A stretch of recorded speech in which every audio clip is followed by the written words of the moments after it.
Hello, everybody. Welcome. It is Shadow at Night for Wednesday, October the 8th, 2025. On the show tonight, we go back to Universal Ostrich Farm. I think Jeff and Katie and maybe Dave are going to come on and give us an update on everything that's going on. Right now, they're doing their own thing. So when that's over with, they'll join us, hopefully promptly. So we'll get out there soon. Mark Carney was back in the House of Commons today, and Pierre Poilievre wasted no time in making elbows down jokes and actually making some very good points. You see, here's the thing about the Conservative Party. They do talk about some good things, and you'll see later on in the show tonight what I'm talking about when I say that. A lot of it happens in committee, though, and people think, well, they're going to get the problem solved in question period in the House of Commons. That is largely theater. That's all that is. It's to compare one leader to another, to another, to another. There's nothing that's going to get solved in the House of Commons. The occasional vote, but other than that, it's just a lot of barbs going back and forth and a lot of seal clapping. Arr, arr, arr, arr, arr, like what happened today when Carney stood for the first time after getting back from his his meeting with Trump yesterday. The Liberals gave him a standing ovation. I don't know why. He accomplished nothing. Apparently, and I'm not sure if this is true because it's been reported on so lightly. Apparently, Mark Carney actually brought up the idea with Donald Trump yesterday at their lunch before the big press conference in the afternoon. The idea of bringing back the Keystone XL pipeline. What? Mark Carney pipeline? There's got to be something in it for Brookfield, and by extension, something for him, no? Oh, yeah, absolutely there does, because he is absolutely against pipelines, only in Canada, mind you.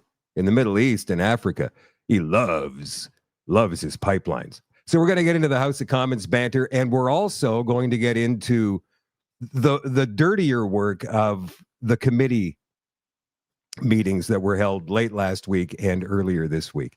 And again, Jeff Gaudry, hopefully Katie, and some others from Universal Ostrich Farm will be joining the show at some point very, very soon. Hello, Jonathan, watching on YouTube tonight. Brian, excuse me, PPC Sarnia Lambton says, Pierre Poilievre's a laughing stock. Dude, you have no seats in the House of Commons, so let's not be so quick to be pointing fingers if you're coming from the PPC part of things, because no. This is going to take... Well, you guys heard Jeff Rath from the Alberta Prosperity Project on the show last week. This is going to take a takeover from the inside, I think, if we're going to do this politically. What are the other alternatives? I know you know what I'm thinking, but I can't say it here. Might get arrested. Hello, Tammy, watching in Togo, Saskatchewan. Linda, Mireille, Larry, Patricia, Doreen, Darcy, Brian, Lucette, Gloria is watching in Winnipeg. Carla, hello in Calgary. Mickey is watching in Vancouver, Washington. Hello, Darcy and Iris in Calgary. Cassandra is watching tonight on Facebook. Hello, Barb and Chris and Laura, Greg, Angela. Wherever you're watching, whatever platform you happen to be watching on, don't forget to like and to share. Get this information out to as many people as you possibly can. As far as our subscription drive is going, this is important for keeping this show on the air. I told you guys last week, I'll tell you again tonight, that if we don't reach 200 subscriptions by next Wednesday, I'd said Tuesday earlier, and somebody messaged me earlier today and said, Shadow, why'd you say Tuesday and not Wednesday? Because Monday's a holiday, number one. You're not going to have a chance to remind people on Monday. And Wednesday's the middle of the month. That's the 15th. So that makes more sense, doesn't it? I said, you're right. So we'll make it on the 15th. So we have 1 week to get 130 subscriptions sold on shadowdavis.com, just like it's spelled right down there at the bottom of the screen, shadowdavis.com. By the monthly, by the yearly, I don't care which. We need 200 just so I can prove to myself and make this a sustainable project. It's been 5 years, and I need to see some sustainability out of it or we're just going to move along. We'll continue doing the show on the website after the end of October, but we'll pull all of the social media because it's just not worth all the work that I do put into this thing every single day to give it away for free. It just makes absolutely zero sense. On the social media websites, you'll still be seeing odd clips here and there. Occasionally, I'll come on and do a live, probably. It's not going to be any set time. It's just going to be like any other creator. Whenever something comes to my mind, I'll pop on and do a live, or like I said, maybe give you guys a couple of highlight clips from time to time. But most of the stuff, all of the good stuff will happen on the website, shadowdavis.com. And if you are subscribing to the show, don't forget, this is very important, to join the Telegram group. It's called the Shadow at Night Community on Telegram. Very important you join that so you can be part of that community as well. That's where the conversation happens after the social media version of the show goes off the air. The Shadow at Night live stream, as always, is brought to you by CanadaNanoSilver.com. We'll be right back. I've been struggling with acne for a while, and my mom brought me SilverCeuticals, and I did not want to try it at first because I hate all that stuff on my face. But I'm super glad I did because it hydrates my skin, doesn't leave me dry. I don't use coconut oil on it anymore. And I'm super glad my mom showed me it, and I'm glad she's showing other people because I think it does wonders. Some of the other things I love about SilverCeuticals is that it's natural, it's not a pharmaceutical, and it just makes your skin glow and feel super hydrated. You don't feel like dry at all. And it just keeps that way for the entire day, and that's awesome. I've had a few people comment on how my face has cleared up. It's mostly been family members, and once my mom told them what I was using, they finally started using it too, and they're seeing great results as well. If a kid told me that they were struggling with skin issues, I'd 100% recommend SilverCeuticals because it fixes everything and it's amazing.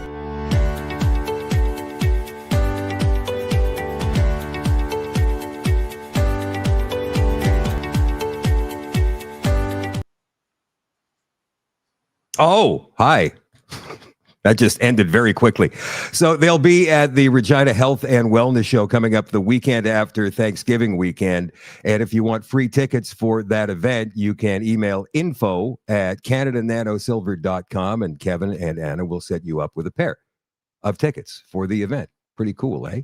And of course, you can get all the information you want by emailing them as well on all of these awesome products. We're talking about the facial serum. We're talking about the toothpaste. We're talking about the immuno gummies. We're talking about the creams. It's amazing. And they'll explain to you exactly why your skin won't turn blue. You may have heard in the past, you use colloidal silver, you're going to turn blue like that blue guy I saw in Donahue in 1988. That doesn't happen with this stuff. CanadaNanoSilver.com. All right, so we're not hearing from the Ostrich Farm just yet. Let's go to one of the big stories of the day, which is from the Canadian Press. The Liberals introduce a second border bill with the aim to quickly pass less controversial measures. Why did they have to introduce a second border bill? Because the first one didn't work. Here's Roman Baber of the Conservative Party of Canada to tell us all about it. To deliver some good news, finally. Roman Baber, Conservative Member of Parliament. The Liberals are backing down on Bill C2, that's the Strong Borders Act. You remember that Conservatives had serious objections about opening mail without a warrant or using a backdoor to snoop on the activity of Canadians online without a warrant. Well, we learn now that the Liberals will not be able to get it through. They will have to bifurcate, to separate the bill in two. They will be introducing a new border bill on Friday. But this is a huge win for our Conservative team and leader Pierre Poilievre to defend the civil liberty of Canadians. I am really, really pleased with this result. No, I don't understand why he had to kiss Pierre Poilievre's ass there, because Poilievre had nothing to do with it.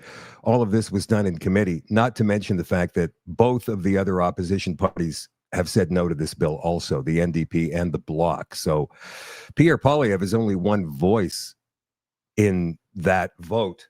Nonetheless, he had to kiss some butt. I suppose that's the way it works in politics, party politics anyhow.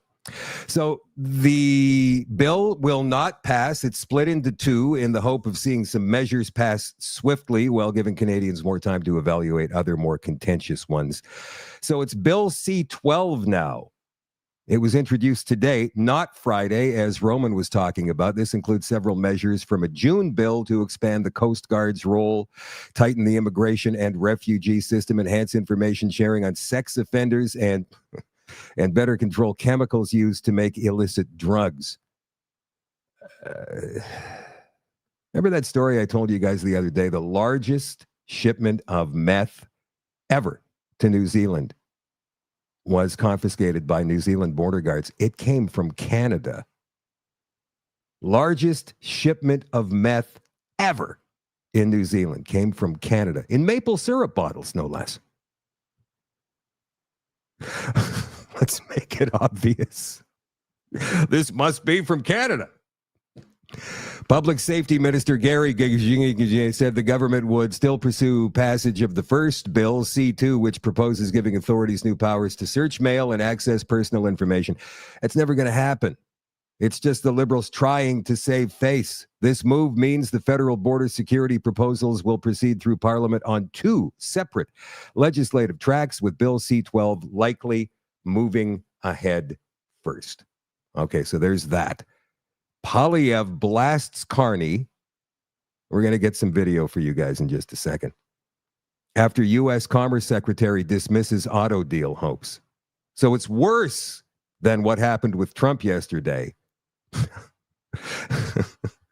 Now the Commerce Secretary, Warren Stipnick, I think that's his name. He said, no. We're not going to do cars with you guys either. That's one of the big things Trump keeps bringing up, right? Where we're bringing the auto builders back to Detroit because they left us years ago for Canada and Mexico, and we want them back. So Poilievre launched a blistering attack on Mark Carney in the House of Commons today, accusing him of capitulating to U.S. interests.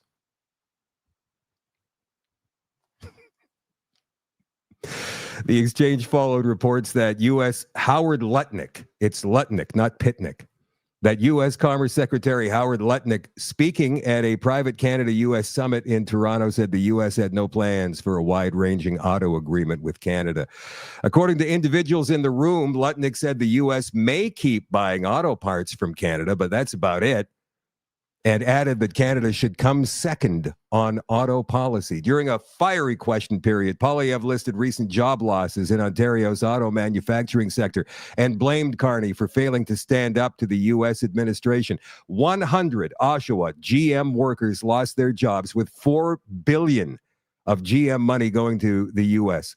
900 Camry workers in Ingersoll losing their jobs, with those jobs going to the U.S., and 150 workers at Stellantis being sent home, while $8 billion of Stellantis money goes to the U.S. The Prime Minister failed to stand up for auto workers yesterday. Will he do so now? We do have the exchange between these two, and the opposition leader always gets the first question because, generally speaking, the government has to defend their position. And so here's Poilievre asking the first question of the day in question period earlier this afternoon. Well, Mr. Speaker, we'll go soft on him today because I know he's still recovering from surgery to have his elbows removed. Remember that promise, Mr. Speaker, dancing around with his elbows in the air. We haven't seen those elbows since the election, after which $54 billion of investment gone to the United States. 86,000 jobs gone. American tariffs on Canada doubled. And as to the best deal in the world, why is it then, if we have the best deal, that Canada has the fastest shrinking economy in the G7 and 86,000 people are without a job? Okay, so that's fair. That's a decent question. That's a macro question. A lot of people get upset, he's not talking about the ostriches, and I include myself among them because I think it's a big, big deal, this thing that's going on at Universal Ostrich Farm, because it's a confluence of so many different objectives of Agenda 2030, and Poilievre refuses to talk about it.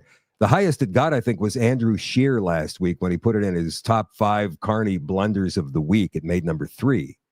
And, of course, the local MP, who's a conservative, is working on it as well, but not Pierre Poilievre. He won't talk about that. There's certain things he just will not discuss. Why? Probably because his bosses, and we're talking about big oil donors, we're talking about, you see, this is where it gets a little bit smoky. Did you know that Canada ranks top 5 in manufacturing weapons of war in the world? We don't buy them ourselves, but we have the companies that manufacture them. And they contribute to both the Conservatives and the Liberals. And if the Conservatives started saying things that these companies don't like, then they could kiss that money goodbye. So why isn't Poilievre talking about pulling out of Ukraine? Think about that one. There are reasons for this.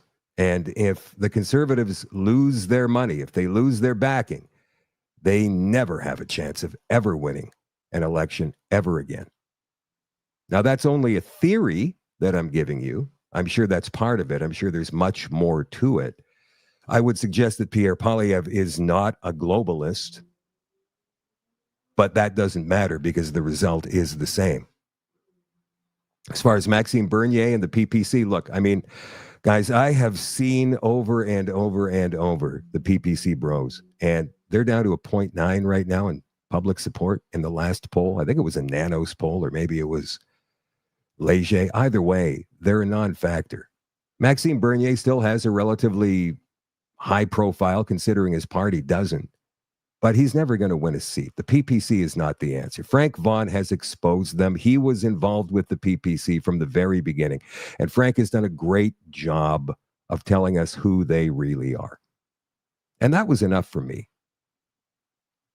Because every election cycle, they run around the country, or at least Maxime runs around the country, not really doing much. It doesn't even seem like he wants to win, but it certainly does seem like he wants the campaign contributions.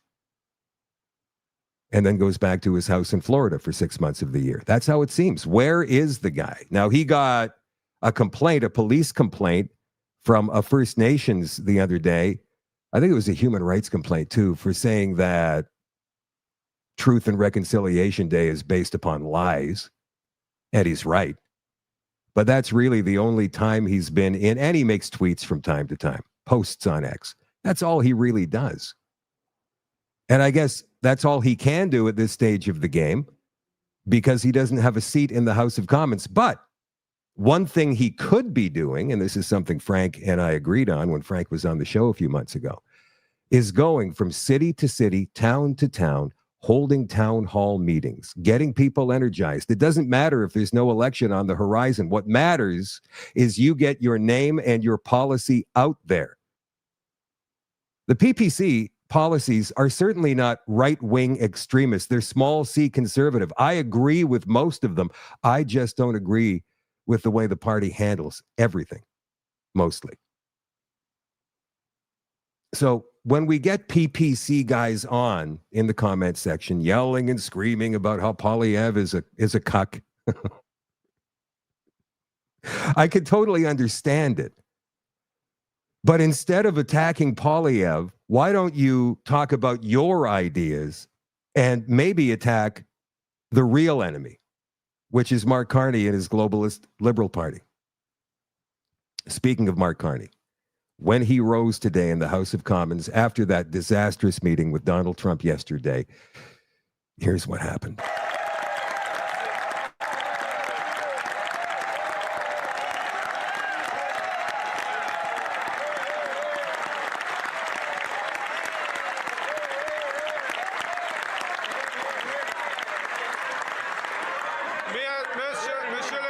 Mr. Speaker. Mr. Speaker. Things aren't getting off to an auspicious start today. Okay, the Right Honourable Prime Minister from the top, please.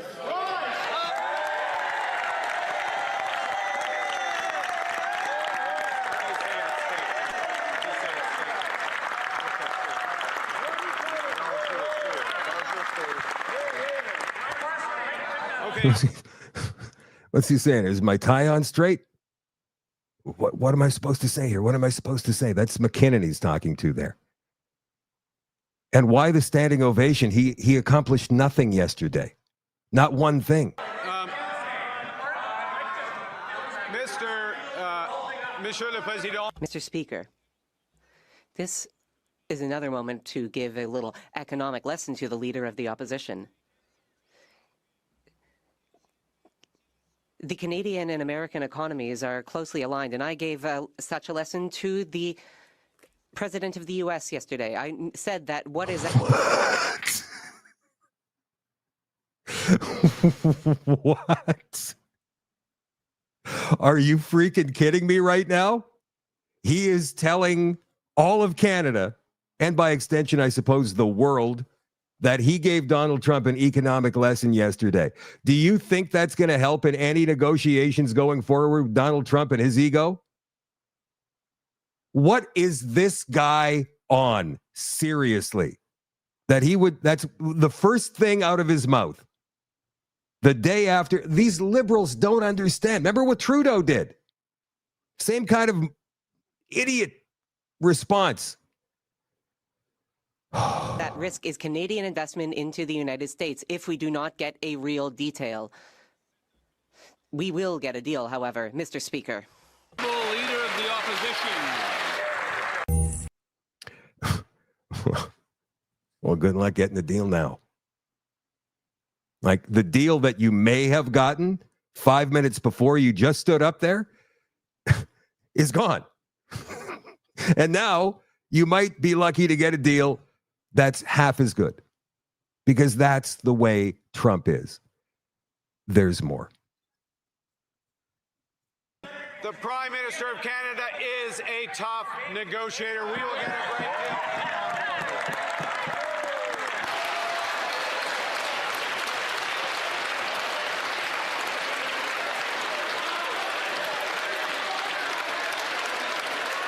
The honourable leader of the opposition. Here we go. Mr. Speaker, give me $1 trillion and even I will say something nice about this guy.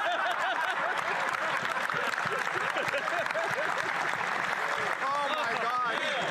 How much is it going to cost to pay Canadian investment dollars to flatter this Prime Minister's ego?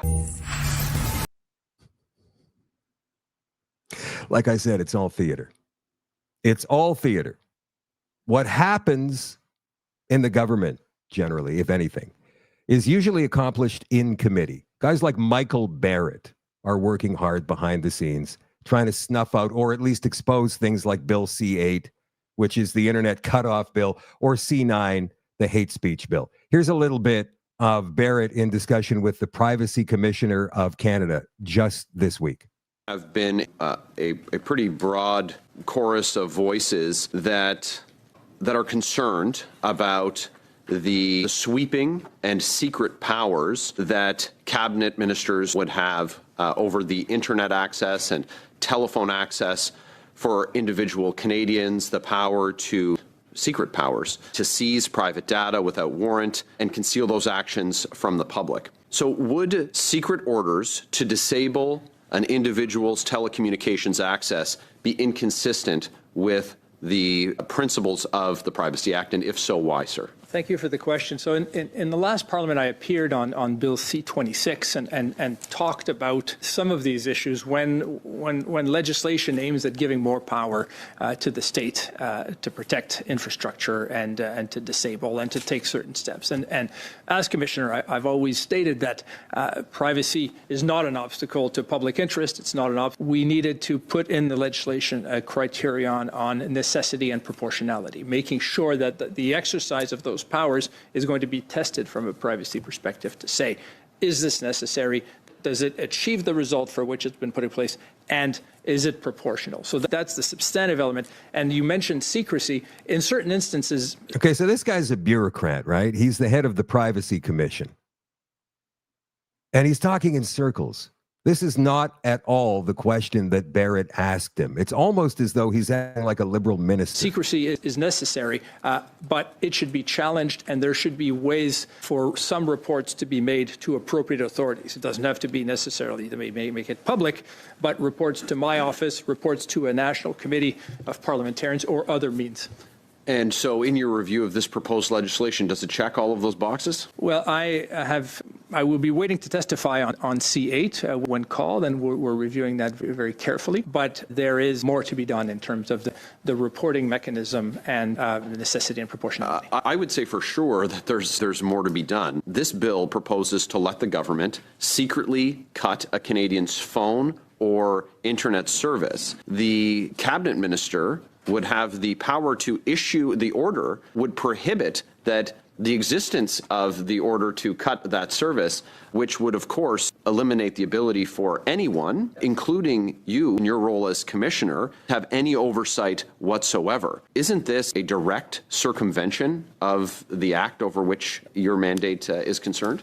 Well, that's why, again, to make sure that we're not making it more difficult to raise rights and to protect privacy, reporting to appropriate authority, even if done in a confidential manner, is something that I recommend. Making sure that there is ability for my office to be aware of it, to be able to raise questions. In some instances, a report to Parliament is appropriate. A report to committee is appropriate. And so this should be part of the discussion and the assessment to say, what type of reporting is there? Is it enough? But certainly, in my view, there should be confidential reporting to some authority who would be able to raise questions about it. So, in other words, just push it from one department to another. And then, after maybe a week or two, you get your phone cut off without knowing it. Without knowing why. Because they never have to tell you. This is ridiculous. Why is he even talking to this guy about any of this? He's just a government stooge. He's a bureaucrat. He might be the privacy commissioner, but that doesn't matter. Ultimately, he acts on the orders of Parliament. That should be a liberal minister, the liberal minister sitting there trying to answer these questions. But these liberals are very good at obfuscating, at not answering the question that they're asked. I guess the best one or worst one for it would have been Chrystia Freeland. She never, ever answered a question directly. Trudeau was decent at that too, but you knew what he was doing. Here is Sandra Kobina. She is the Conservative MP for Newmarket. She's talking to the Finance Minister, Francois-Philippe Champagne, about his overspending. Now, he gets combative and doesn't answer the questions, but her background is an investment banker with the Royal Bank, so she knows all about the banking system.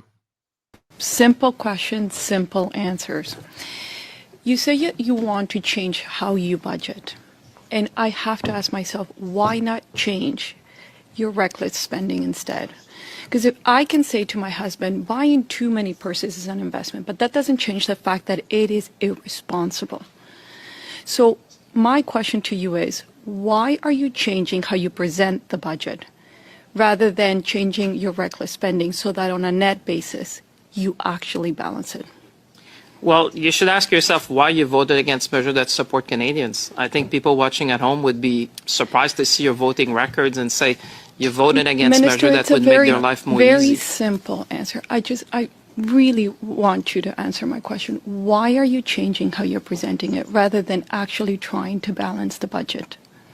I think Canadians are entitled to transparency. In a frank discussion between you and I think your husband and your family and everyone in your riding is entitled to have more transparency to see the budgeting, where their tax dollars going to be used. I think this is about clarity. Transparency. I agree. Transparency is a good thing. But every single person in my riding does not get to rework their budget to see if it looks better at month end.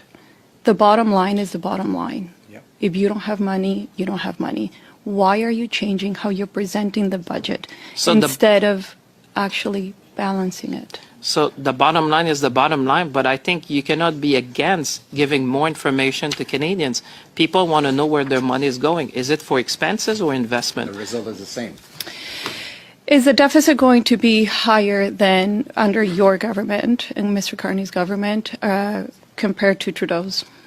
You should be informing your constituent that we have the lowest deficit to GDP ratio in the G7. Minister, please. No, but I'm that asking really a very matters. simple question. Is it going to be higher That really than matters. Trudeau's or not? I would say you need to compare our fiscal position with the other G7 country because Canadians look at that. Our colleagues, Minister, the bond rating agency. numbers don't change. It's black and white. I come from the financial sector. Is it going to be higher than Trudeau's or lower than Trudeau's? I know you come from the financial sector, and that's why I'm happy you're on the finance committee.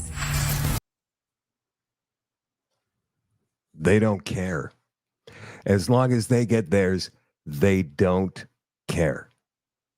And yes, I'm talking about the Liberals, and we could be talking about the Conservatives too, because large party politics dictate corruption. That's just the way it goes after a certain amount of time.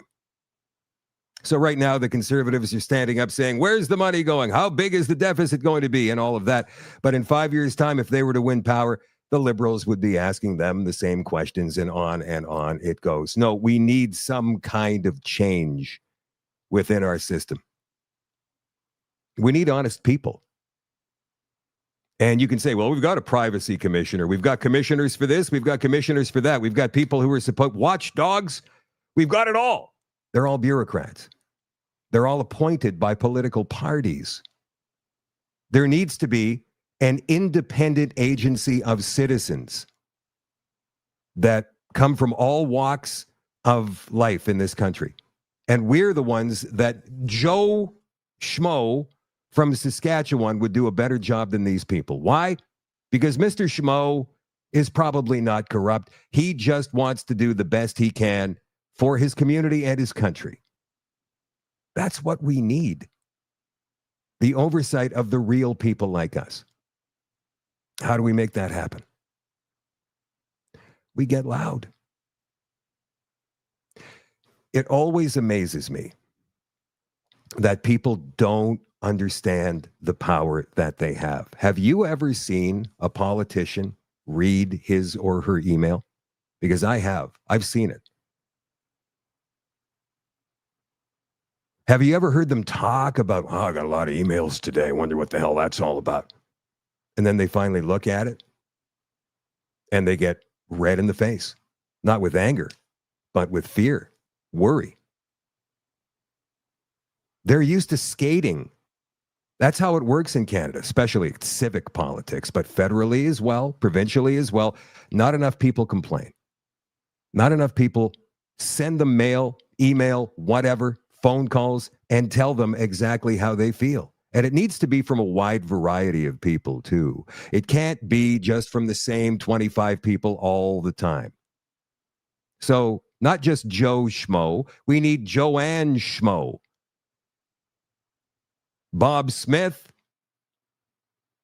Eleanor Roberts, whoever. Everybody from around the country needs to start getting involved. This is not a spectator sport, not anymore. That's one way we can stem the tide. I'm not saying we can get things changed, but maybe we can stem the tide if enough of us get involved. Just a suggestion. Provincially speaking, there's an issue developing again between British Columbia and Alberta. And that issue is a pipeline. Danielle Smith wants to build one. She's trying to get a company to come in and invest billions of dollars to build a pipeline from the Alberta oil sands out to the BC coast. The problem is David Eby, the premier of BC, who ideologically, every time pipeline comes up, he just short circuits. The guy's nuts, too. He calls people racist at the drop of a hat. We'll get to that in just a second. Happened yesterday with the leader of BC, the BC One Party. That's a new party. I think her name is Dallas Brody. Yeah, they got into an exchange yesterday in the BC legislature. But first, Danielle Smith and David Eby talking pipelines with, what's her name from CTV? Go up and be ham-handed all over the place. We're going to build this heavy oil pipeline through and create confusion and chaos when we need to be growing our economy with real projects. It doesn't make any sense. But again, Premier, she hasn't done exactly what you're saying. Like, you're misrepresenting it. For example, I have pushed her on both of the interviews that I did on the prospect of public money, and she outright says, like, public money backing this pipeline would be a bad thing. That the endeavor that she has embarked on is to secure a private proponent, not for more taxpayer money to go towards this. She said that repeatedly about TMX as well. She agrees with you on that. But I guess what I just don't understand is, why don't you want to embark on a conversation like the other ones you talked about how something like this could potentially be possible? What are the things that need to be addressed? Like, is there not a conversation to be had, given the crisis we face from the United States, that one pipeline to your coast already adds 0.5% to our GDP on an annual basis? Like, isn't that worth sitting down rather than reflexively saying, no way, no how, this isn't Danielle Smith's world? Well, I could not find the extended clip. I looked for it. I could not find it anywhere. But I would imagine he just comes up with some Marxist rhetoric like he always does. David Eby in the BC legislature, not yesterday, but the day before yesterday, versus Dallas Brody. She's a former member of the BC Conservative Party, but she got kicked out for saying something. I think it was something to do with the police chief in Vancouver. But she's better off on her own. Just like Jordan Keeley is better off on his own, because the BC Conservative Party is seriously a scam. I mean, they fired a staffer the other day for putting a tweet up on X that talked about Truth and Reconciliation Day being based upon lies. She's absolutely right, but they fired her anyway. Anyhow, here is David Eby versus Dallas Brody. This is a good one. Yes, I have a point of order to raise, Mr. Speaker.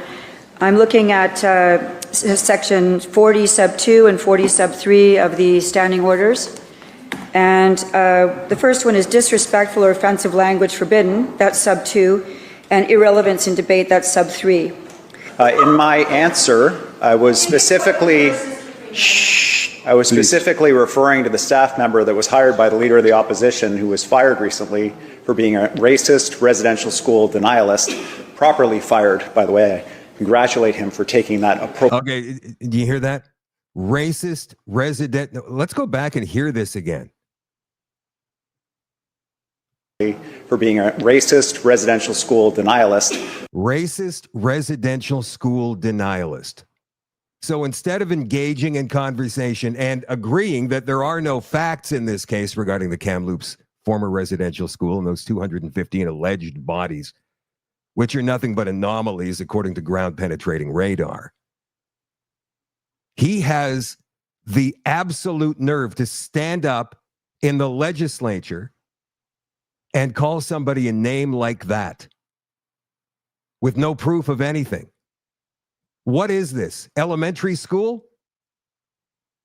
It's ridiculous. That in and of itself right there should get him censured. But because he's the premier and the leader of the party, that's not going to happen. But I will bet you that people, even in his own party, are saying, sit down and shut up. People are seeing right through you, and you look like a dink. But let's continue. Properly fired, by the way. I congratulate him for taking that appropriate stand. A little late, but he did take it. I support it. But you wouldn't find me hiring people like that. If the member thought I was talking about her, perhaps that's her issue. Sub 2 says, no member shall use offensive words against any member of this House. The Premier has repeatedly referred to me as being racist, denialist, and hateful. Am I now allowed to use words like stupid, incompetent, financially illiterate, anarchist? I mean, how far does this go? Yeah. All right. Finally, somebody standing up and firing back. That's what we need to do. I know it's just so distasteful to have to do that, right? Like my grandfather always said to me, if you have nothing nice to say nothing at all. But if they're going to stand there and call names based upon bald-faced lies, what are we to do? There's something in politics that Goebbels used to use, the German propaganda minister during World War II. And that was calling your opposition your opponent what you are. It's called mirror propaganda. And it's on page 1 of the Marxist playbook, it seems. These people are exactly what they call us. And I guess the number one example of that would be Antifa. They call themselves anti-fascist. When we say fascist, I believe that's just a brand name for authoritarianism. But the bottom line is that's about totalitarian control via force. What is Antifa but intimidation? They are the street thug arm of the Democrat Party in the United States, and it seems the Liberal Party of Canada as well. Maybe the NDP too.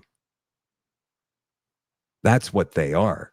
How dare they call themselves anti-fascist? Anyway, getting back to the pipeline situation and Danielle Smith calling David Eby un-Canadian, which I believe he is. He's a Marxist. He's probably more Chinese than he is Canadian on the inside, not on the outside. Here is Danielle Smith with Vassy. Got it this time on left-wing corporate media the other day. Very, very, harsh words for him today. You called him un-Canadian in his opposition to this pipeline. Is that not going too far? I mean, can't someone have an opinion that differs than yours on what economic growth looks like in this country and still very much be a Canadian? Well, I would just ask you to look at his video, which I think stepped over the line. I mean, it is fine to disagree. I try to find ways in which we can find common ground, and we've got lots of common ground. We've worked together on trying to advance ammonia export. I support his LNG projects. We have biodiesel that is produced in our province that is destined for the BC market. And we've talked about interties and how we would be able to support each other on that.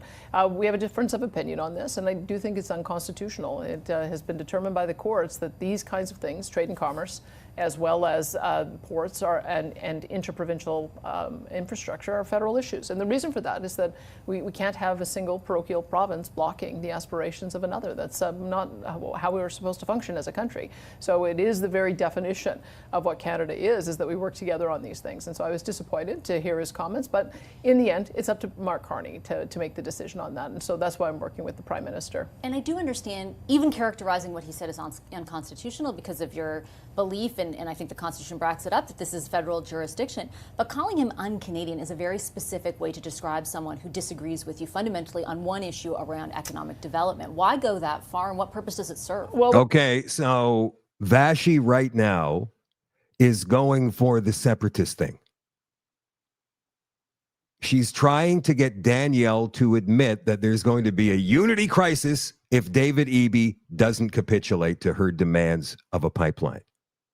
Will Danielle take the bait? That's the question. I think she's too smart for that. What's the whole point of why we're having the conversations that we are about tearing down internal trade barriers and finding new markets? It's because we're all facing a threat from our greatest friend and trading partner, the United States, and the instability he's created that Donald Trump has created in our relationship here. And so we have signed agreements, both among the Western premiers as well as among the national premiers, that will work together to develop economic corridors that include all of the above. It doesn't say we're going to include everything except the products produced in Alberta. And so I would say that the will of the people of Canada is that they want their leaders to work together to try to find those export markets. It's very obvious to me that the best opportunity that we have to find new markets is in Asia. And the way you get to Asia is you have to get your products to the west coast of British Columbia. And so that's the reason why. Well, even though all of those European countries are screaming for our LNG and natural gas. Okay, well, you know what? Danielle knows more about this than I do, so let's let her go here. We've identified that, along with those who are advising us, as the best opportunity for us to be able to develop those markets, and I would hope that he would agree and that he would work with us on it. Do you think he's going to do that when you call him un-Canadian for presenting an opposition at this juncture? You know, he began it, and I hope he dials his rhetoric back, because I'll be very frank about what I think of premiers who are trying to block other premiers from getting their products to market. So I would say that I think he went a little bit far yesterday. I hope he's regretting it. I know he's been been ratioed quite badly on his video, which is a suggestion to me that he's not expressing the views of British Columbians. When we've done our own polling on this, we found that 75% of Canadians do want to see new pipeline access built. And there's only a couple of places that you can go when you're building new pipelines if you want to stay within Canada. One is to the East Coast, one is to the West Coast, and the West Coast just makes the most sense. Right now, there's going to be one in Manitoba very soon at the Hudson's Bay way up north there. I don't know how they're going to get that built because there's nothing up there, man. Like, they've got a railway track that's pretty wonky. It broke a few years ago and took a year to get repaired for the little town of Churchill, which is less than 1,000 people. I mean, it's deserted up there. There's nothing but polar bears and muskeg. But they say they're working on it. But she's absolutely right. David Eby is a petulant child, an ideologically driven one at that. He has no business being the premier of anything. He has no business running an ice cream stand. He is probably right now pretty close with Wab Kinew, I'd say, and the guy out in Nova Scotia, Houston.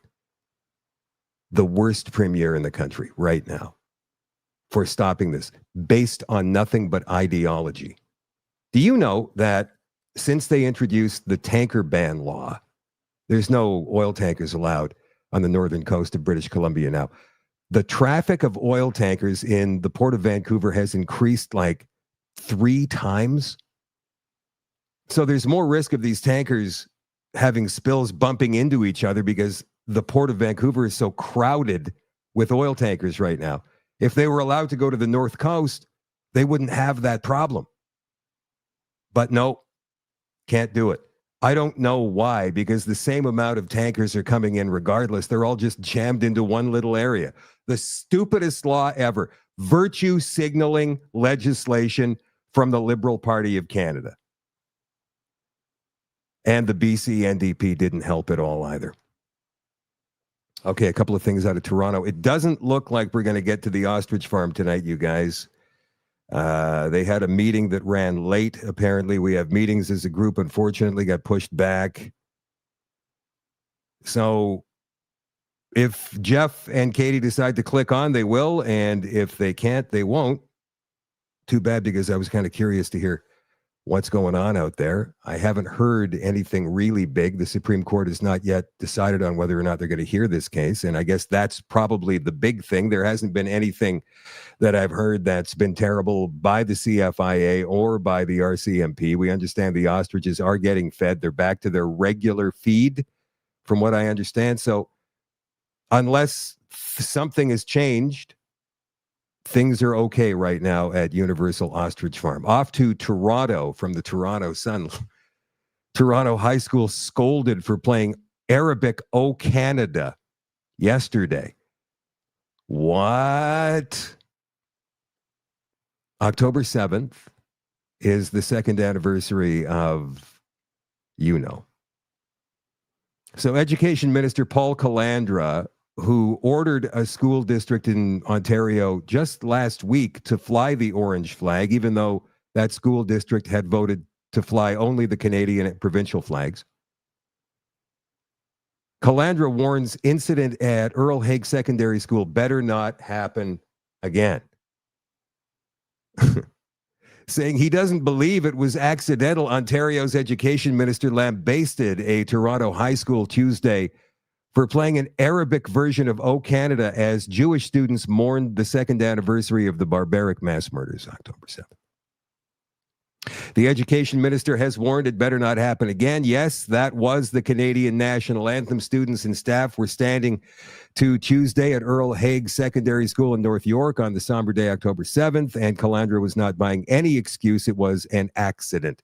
He said, "It's hard to believe that no one recognized the significance of this day, where the world recognizes the anniversary of the worst terrorist attack perpetuated against the Jewish people since the Holocaust." This further, by the way, phase one of that deal, that Palestine-Jewish peace deal, has been signed today, thanks to the Trump administration. This further underscores that school boards should be focused on creating safe learning environments for all students, never at the expense of one community over another. Since by law, the anthem is to be sung, performed, or played in one of Canada's 2 official languages, French or English, having O Canada in Arabic played over the loudspeakers to start off a high school day was already controversial. No, it was against the law. Never mind controversial. I think the left-wing corporate media tends to use that word a little bit too much, don't you think? It was against the law, what they did. And to do it on the anniversary of the slaughter by Hamas terrorists in Israel was outright cruelty towards Jewish students in the school. Kevin Vaughn, independent MP, says someone at Earl Haig Secondary School thought today, October 7th, was the day to play our national anthem in Arabic. This was at best insensitive and more than likely intentionally meant to cause distress and harm to their Jewish students. Whoever did that should be fired. And then they go into how we were harmed, Jewish parents and all of that. That's just one of the worst things that you can do, but obviously it was done intentionally because of this weird Marxist victim mindset, this Antifa mindset that flows through our public institutions and school systems. It's ridiculous. We need to somehow get rid of it, like Trump is doing down in the United States. I don't know how we will, but we need to in some way, shape, or form. It's got to go. Puck Daddy Joe Andahar, I think is his name. He put on a Canada First rally in Toronto about a month ago, and Antifa showed up and they ruined it. About 200 Antifa and not as many Canada First protesters. And so he's doing another one, and he made a video, and here it is. Well, good morning, everybody. I just wanted to come on here and give an official statement. We got some big things up the pipeline, and I hope you patriots are ready to go. The Canada First movement, the return of the patriots. Yes, we're running it back. We're going to be taking over Queen's Park. We're going to be standing shoulder to shoulder with all the patriots. I want to give a huge shout out to all the people who helped make September 13th a magical day. I want to let you know that was a W, guys. We exposed the left and the problem we have with Antifa in our city and in our country. At the end of the day, the time for talking online, the keyboard warriors, I know you feel big, but it's time to show up. Enough with the talking, more with the action. It's time to take action, guys. It's long overdue. And we're going to be at Queen's Park on October 25th. The time is still to be announced. Okay, guys? There's a reason. Now, next, I want to just quickly touch on this. Guys, last time we had Toronto and Halifax. This time, we're opening it up. The goal is to get this across the country. This time around, we're going to have Halifax at Citadel Hill on the same day, same message. London, Ontario is stepping up to have their own Canada First rally in London, Ontario. Same day, same message. We also now have Calgary, Alberta, who is stepping up. And God bless the West for actually getting involved. Thank you. Calgary, you're going to be popping off October 25th. Same day, same message. Now, let's clarify what the message is. Guys, the Canada First movement is about stopping mass immigration to our country. We want to see mass deportations of the illegals, the criminals, the terrorists, people who come here who just milk off our system, people who don't share our values and do not want to adapt or assimilate. For the people who come here, who embrace our culture, who love this country, who make Canada their home, that's not who we're focused on. We're focused on people who come here, who disrespect our people, who disrespect our country, burn our flags, and say death to Canada. These are all people that have no right to be in this country because being in Canada isn't a right, it's a privilege. So guys, October 25th, we're running it back. The Canada First movement, the return of the patriots. I hope you guys all felt the vibe from last time on September 13th. I hope you know this is a genuine movement. We're not out here looking for money. We're not asking for donations. We're asking for patriots' time. You guys all need to show up. You now have 4 locations and counting. Let's get together. Let's rip this movement across the country and let's put Canada first. Canadians first. I'll see you there. Let's go. Puck Daddy. You can find him on Instagram. I think on Facebook as well. And if you're looking for him on Facebook, just type in Puck Daddy or Canada First Rally. It'll come up. I know because I did it myself. So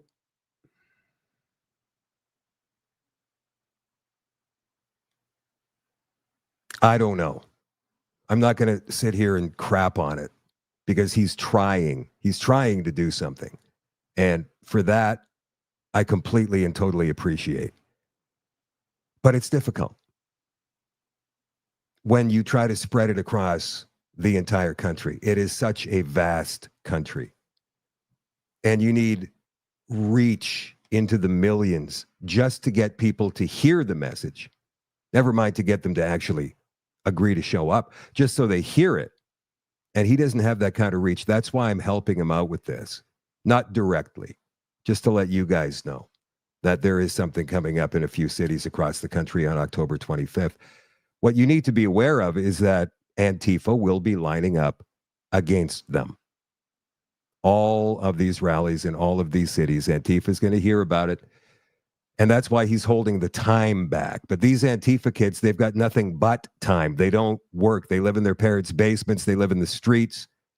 You see, Antifa as an ideology is everywhere. It's all over the institutions. But the higher up people, the university professors and the police officers, they don't show up for these things. They know getting caught at one of these things would be the death of their career. And they need to stay in the positions they're in so they can influence more young people to join their cause. That's what this is about. They think it's a cause. It's a movement. That's what Antifa is. It's not just the cells of kids who throw frozen water bottles and bricks with masks on, waving umbrellas or sticking umbrellas in your face or bullhorns in your face. That's not just what it is. That's part of it, but that's not all of it. But you can bet they'll show up. So what we need for this rally, or these rallies, I guess, all over the country, is more people than they have. Can we do that? I should get Joe on the show before October 25th to talk about this. Seems like a pretty well-spoken guy. Why not? I will reach out. Staying with Toronto, this is our final thing of the night. So Universal Ostrich Farm will not be joining tonight. I'm sorry about that, you guys, but something came up out there, so it is what it is. The Toronto Blue Jays are in the playoffs this year. They're playing the New York Yankees, I think, right now in the ALDS is what it's called, the American League Divisional Series. They dropped a game last night, but they still lead 2-1. So you know how it is with politicians in cities where sports franchises do well. They start getting on the bandwagon. And Olivia Chow, the mayor of Toronto, is no exception. But I would say this is probably an 11 on the cringe-o-meter, the video that she put out today. Watch this. Hey, Toronto, we want it all.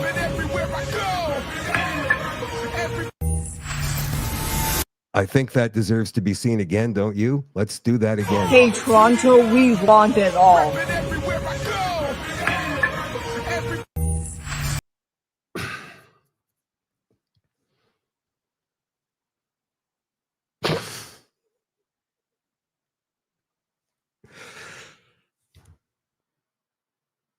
I don't think that woman has any shame at all. And there have been other videos that will explain that statement that I just made that you've probably seen yourself. That's it for the show tonight, you guys. The extension is coming up. I found a new creator. Well, she's not a new creator, but new to me. Sydney Watson is her name. And she puts out some awesome videos and sells tea that she makes herself. She's from Australia. And she's really good. I like her.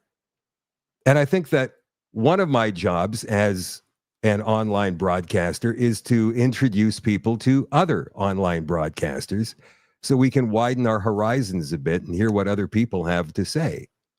So we're not always in, what did Greg call it last night? An echo chamber. So we're going to listen to what she has to say regarding, remember this whole big, it's not fat shaming, it's the opposite of it. It's fat celebration. They've been doing this for the last 10 years or so, it seems. Oh, fat is beautiful. And that singer Lizzo, she was at the top of their hit parade for years. 350-pound woman who runs around on stage wearing what Britney Spears wears and celebrating her. And the other thing she's going to talk about in the episode tonight is the war on straight white men. So that's coming up in the extension in just a couple of minutes. Hopefully you bought a subscription today and you're going to join us tonight. Don't forget, if you did buy a subscription, whether yearly or monthly, to join the Telegram group. It's called the Shadow at Night Community. We'll see you there in 2 minutes. And for the by the way, we're at 70 of 200 right now. If we get to 200 subscriptions on the website by next Wednesday, we'll keep her going indefinitely. If we don't, I'll be signing the show off social media at the end of the month. I've been telling you guys that for a week now. If you just heard it, there it is. So we're going to need your help. We're going to need your support, because I want to see if this whole idea of this show is a sustainable thing, because I can't work for free anymore. We'll see you in the extension in 2 minutes. And for the rest of you, love you all. Appreciate you all. Catch you tomorrow night at 8 o'clock for another one. Bye for now.